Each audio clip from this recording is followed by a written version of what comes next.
Assalamualaikum warahmatullahi wabarakatuh. Selamat pagi anak-anak. Semoga semua dalam keadaan sehat. Amin amin ya rabbal alamin. Baik, ya. Pada judul kita akan belajar aswaja dan keilmuan untuk kelas 9. Nah, hal ini kita akan bahas mengenai materi ukhuwah nahdiyah. Ya, sering mendengar kata ukhuwah. Apa itu ya? Ukhuwah nahdiyah berarti persaudaraan. Ukhuwah ya, itu persaudaraan dalam pengertian luas, yaitu ukhuwah berarti ya suatu sikap yang mencerminkan rasa persaudaraan, kerukunan, persatuan, dan solidaritas yang dilakukan oleh seorang terhadap orang atau suatu kelompok pada kelompok lain dalam interaksi sosial. Ukhuwah nahdiyah adalah konsep persaudaraan yang dikembangkan menurut perspektif Nahdlatul Ulama, yaitu sikap persaudaraan, kerukunan, dan solidaritas yang dilakukan oleh seorang dengan orang lain atau kelompok dengan kelompok lain dalam interaksi sosial yang menjunjung tinggi nilai-nilai agama, tradisi, sejarah, bangsa, dan prinsip-prinsip Ahlus Sunnah wal Jamaah. Dalam kehidupan masyarakat, sikap ukhuwah disebabkan adanya persamaan ya, baik dalam masalah keyakinan, agama, wawasan, pengalaman, kepentingan tempat tinggal, dan sebagainya. Hal yang dapat menimbulkan rasa persaudaraan adalah kebutuhan yang dirasakan hanya dapat dicapai dengan melalui kerjasama atau gotong royong ya. Nah, ada macam-macam ukhuwah ya. Apa saja ya? Pertama adalah ukhuwah Islamiyah atau persaudaraan sesama umat Islam. Umat Islam yaitu persaudaraan yang berkembang karena kesamaan akidah ya, atau agama ya. Kemudian yang kedua ada namanya ukhuwah wadon. Apa artinya wadon? Yaitu bangsa. Berarti persaudaraan sama bangsa. Artinya apa? Persaudaraan yang tumbuh dan berkembang asas dasar kesadaran berbangsa dan bernegara seluruh bangsa Indonesia dengan tidak dibatasi perbedaan suku, ras, agama ya. Ya, agama adalah saudara sebangsa dan setanah air ya. Hubungan ukhuwah wadoniyah inilah yang menyangkut dalam meliputi hal-hal yang bersifat muamalah. Apa artinya muamalah? Yaitu persaudaraan yang ditumbuhkan dan dikembangkan dalam ukhuwah wadoniyah ini hanya menyangkut masalah-masalah masyarakat dan kenegaraan ya, dan masalah perekonomian ya, yang dalam hal ini itu tidak menyangkut masalah ibadah dan munakahat. Kemudian yang terakhir adalah basyariyah. Ukhuwah insaniyah basyariyah yaitu sesama muslim ya, basyariyah. Artinya persaudaraan yang tumbuh dan berkembang atas dasar kemanusiaan yang bersifat universal ya, atau menyeluruh ya, seluruh manusia di dunia ini tanpa batasan ataupun ya batasan. Nah, saudara hubungan ukhuwah insaniyah inilah yang menyangkut dan meliputi hal-hal yang berkaitan dengan kesamaan martabat kemanusiaan untuk mencapai kehidupan yang sejahtera, adil, dan damai. Nah, itu macam-macamnya.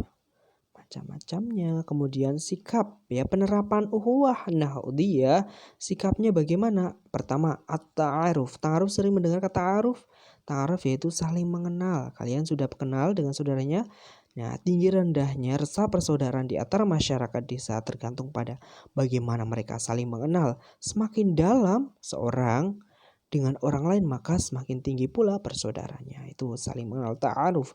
Kemudian tasamuh, artinya saling menghargai atau tenggang rasa. Masyarakat yang mempunyai tenggang rasa dan saling menghargai antara satu dengan lainnya, persaudaraan di antara mereka agar ya semakin kuat. Semakin tinggi tenggang rasa mereka, semakin kuat persaudaraan mereka. Kemudian sebaliknya, bila tenggang rasanya sangat rendah, maka persaudaraan mereka juga akan lemah. Kemudian ada namanya at-ta'awun. Apa itu at-ta'awun? Yaitu saling menolong. Wa ta'awanu 'alal birri wat taqwa ya. Ya, saling tolong menolong, yaitu persaudaraan akan terwujud bila didasari sikap saling tolong menolong. At-tarahum ya, ar-rahim artinya saling menyayangi, yaitu persaudaraan di tengah masyarakat juga ya dipengaruhi adanya sikap saling menyayangi. Dengan adanya sikap saling ya kasih sayang di antara warga masyarakat ya, itu agar persaudaraan dapat tumbuh dengan baik. Nah, bagaimana persaudaraan dapat diwujudkan bila di antara mereka tidak ada rasa kasih sayang? Ya, jelas bahaya ya. Kemudian yang kelima adalah at-tadalamun. At-tadalamun yaitu saling mendukung. Sikap saling mendukung sangat mempengaruhi wujud persaudaraan di tengah-tengah masyarakat. Lemahnya persaudaraan di antara mereka sangat dipengaruhi oleh tinggi rendahnya sikap mereka untuk saling mendukung.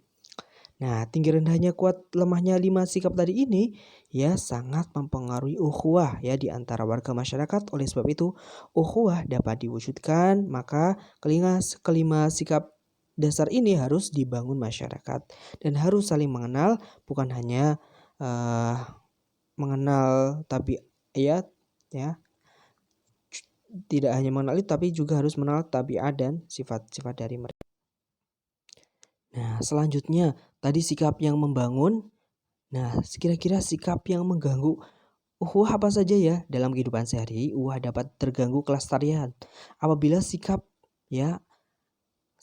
muhlikat atau perusak muhlikat ya yang bertentangan dengan etika sosial yang baik. Oleh sebab itu, agar kelestarian ukhuwah di tengah masyarakat tetap terwujud semakin kuat, nah hendaknya dibuang jauh-jauh atau kita harus menghindari ya. Ya, ayo kita buktikan. Pertama, kita harus menghindari sifat asyakhriyah, yaitu menghina persaudaraan di tengah masyarakat akan sangat terganggu dan akan menjadi rusak bila ya di antara anggota masyarakat sikap saling menghina ya secara pribadi maupun kelompok. Penghinaan adalah sumber permusuhan karena seorang yang mendapat penghinaan akan timbul sakit hati, dan sakit hati ini memuncak akan melawan terjadilah permusuhan. Jadi jangan sampai suka musuhan. Kemudian yang kedua, kita harus menghindari sifat alams atau mencela. Bagaimana sikap Asy'ariyah dalam sikap alams ya, mencela juga dapat merusak persaudaraan ya. Nah, juga harus bahaya ini kalau sampai terjadi mencela. Kemudian suudzon, apa itu suudzon? Yaitu buruk sangka ya.